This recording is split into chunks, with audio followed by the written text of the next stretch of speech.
வணக்கம் நண்பர்களே. தெற்கில் இருந்து ஒரு நிறம் மாறிய சூரியன் உதிக்க இருக்கிறது. பொதுவாகவே சூரியன் கிழக்கிலிருந்து தானே உதிக்கும்.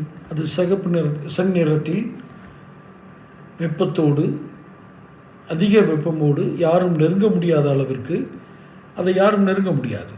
அதுதான் வழக்கமாக கிழக்கிலிருந்து உதிக்கும் சூரியன்.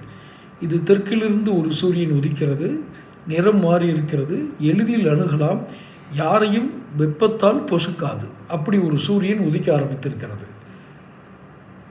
நான் சொல்ல வரும் விஷயம் உங்களுக்கு என்னவென்று புரிந்திருக்கும்.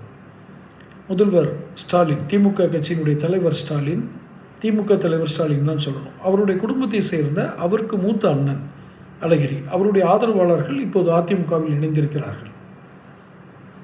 நீங்கள் அவருடைய ஸ்டாலின் அவருடைய சகோதரர் அழகிரியை திமுகவில் நீங்கள் இணைக்கிறீர்கள், இணைக்காமல் போகிறீர்கள், அதெல்லாம் வேறு விஷயம். அவருக்கு பின்னால் அணிவகுத்து நின்ற அவருடைய ஆதரவாளர்கள், அன்றைக்கு அண்ணன் அழகிரியினுடைய ஆதரவாளராக இருந்தவர்கள் கடும் கள உழைப்பாளிகள். அவர்களும் மிக நீண்ட காலம் ஒரு ராமர் வனவாசம் இருந்தது போன்று அவர்கள் இருக்கிறார்கள். கிட்டத்தட்ட இந்த வனவாசத்தை எப்போது முடித்துக் கொள்வது என்பதுதான் அவர்களுக்கு தெரியவில்லை. வேறு வழியே இல்லாமல் கதவை எத்தனை முறை தான் தட்டுவது, எத்தனை முறை நேரில் சென்று மனு கொடுப்பது என்று தெரியாமல் வனவாசத்தை முடித்து கொண்டு அதிமுகவுக்கு போயிட்டாங்க.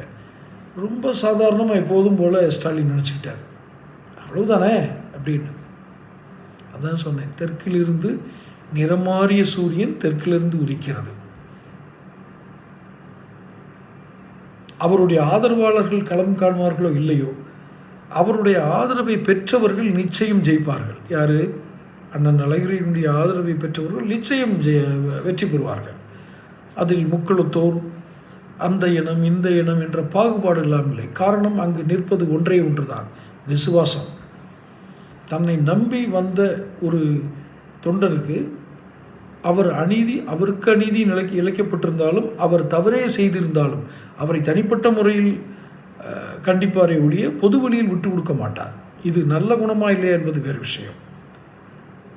தன்னுடைய கட்சிக்காரர், தன்னை நம்பி வந்தவர், அவர் தவறே செய்திருந்தாலும் அவரை காப்பாற்றி நல்வழிப்படுத்தி அவருக்கு அரசியல் வாழ்க்கை கொடுப்பது தான் ஒரு தலைமை பண்பு. இதில் நான் சொன்னதில் ஏதாவது இப்போ இருக்க திமுக தலைவருக்கு இருக்கா?